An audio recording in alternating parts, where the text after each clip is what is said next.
Le travail doit-il avoir du sens? Vous êtes nombreuses à me contacter en me disant « j'ai envie de me reconvertir parce que je veux retrouver du sens dans ma vie professionnelle ». Je suis passée par là et j'ai placé ce sens au travail au centre de ma vie. Et je voulais partager avec vous quelques réflexions sur ce sujet sur lequel j'ai beaucoup évolué en étant vraiment dans l'entrepreneuriat pendant plusieurs années. Et je voulais partager tout ça avec vous aujourd'hui. Je suis Stéphanie Lebas, sophrologue, coach et autrice du livre « S'épanouir après 40 ans ». Alors c'est vrai, quand on traverse une crise de vie, on se sent parfois plus à sa place dans sa vie professionnelle, on trouve plus de sens à ce qu'on fait. On ne comprend pas ce qu'on fait là.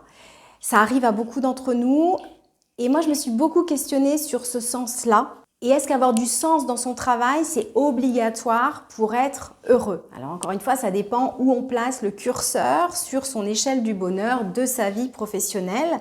Et puis il faut bien faire la différence entre un travail qui n'est pas épanouissant mais qui est confortable, qui est tranquille, voilà, qui te laisse dans un confort assez sympa, d'un travail qui est toxique et où tu vis des choses qui ne sont pas sympas et où si tu es sur le chemin de l'épuisement professionnel ou du burn-out, là c'est encore différent.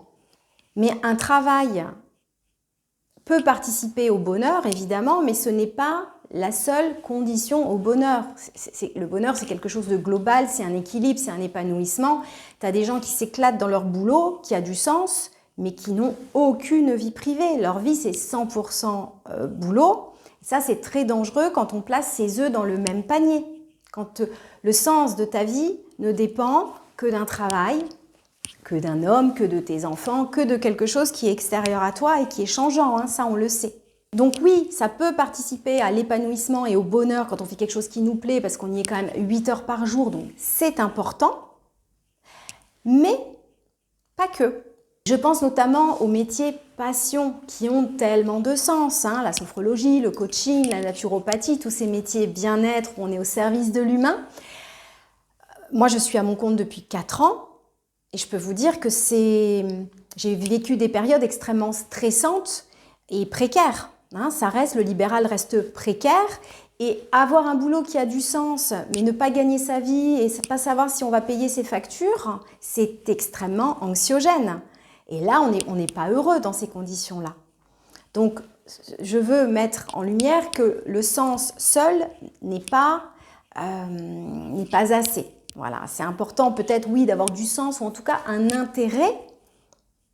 Et je le dis, pouvoir payer ses factures à la fin du mois, c'est une manière de donner du sens à un travail qui est peut-être pas passionnant, mais en tout cas qui a cette utilité-là, parce qu'à la base, le travail a été inventé quand même pour ça. Et en effet, ça devient malsain quand il y a des dérives qu'on peut connaître dans certaines entreprises. Mais à la base, le sens du travail, c'est aussi pour payer ses factures. Et la cerise sur le gâteau, c'est vraiment quand tu fais un boulot qui est super épanouissant et en plus pour lequel tu es bien payé. Et je dirais aussi qu'il te laisse aussi la place pour gérer ta vie privée, pour t'amuser, pour te reposer, où ta charge mentale, elle n'est pas non plus super élevée.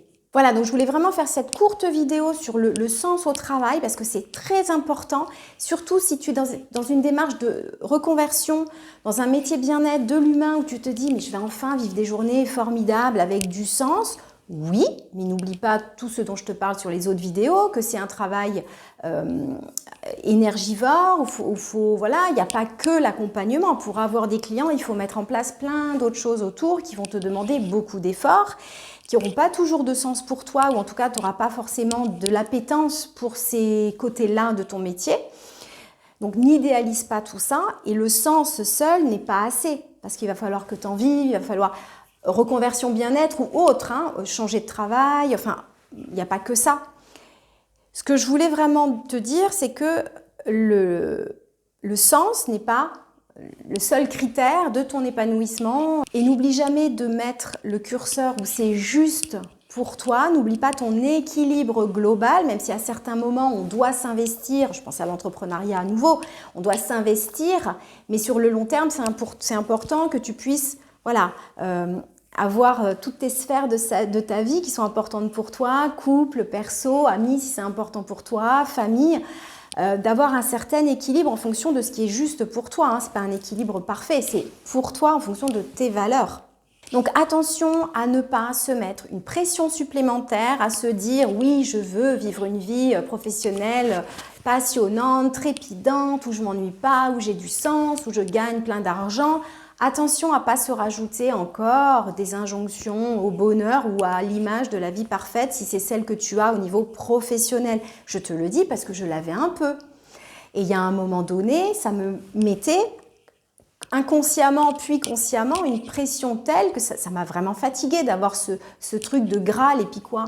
Et puis si tu trouves pas, si tu vis pas de ton activité ou qu'à un moment donné tu dis oh, bah, finalement il n'y a pas tant de sens que ça sur certaines parties, pour autant tu n'as pas raté ta vie.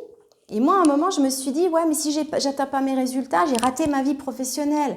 Et là je me suis dit mais attends, arrête quoi, arrête, ça n'a aucun sens. Cette reconversion, tu ne l'as pas faite pour souffrir. Et si elle ne te donne pas toute la satisfaction que tu avais espérée, eh ben tu réécris un petit peu l'histoire et tu bifurques et tu t'adaptes. Mais il ne faut pas que ce soit encore une prison, tu vois. Donc attention à ce sens au travail. Ton travail quotidien peut être plaisant, confortable. Et à toi d'y mettre le sens que tu veux, mais attention à cette pression du sens au travail. J'espère que cette vidéo t'a parlé. Pose-moi tes questions ou partage-moi toi où tu en es par rapport à ce sujet de sens au travail, notamment par rapport peut-être à une reconversion.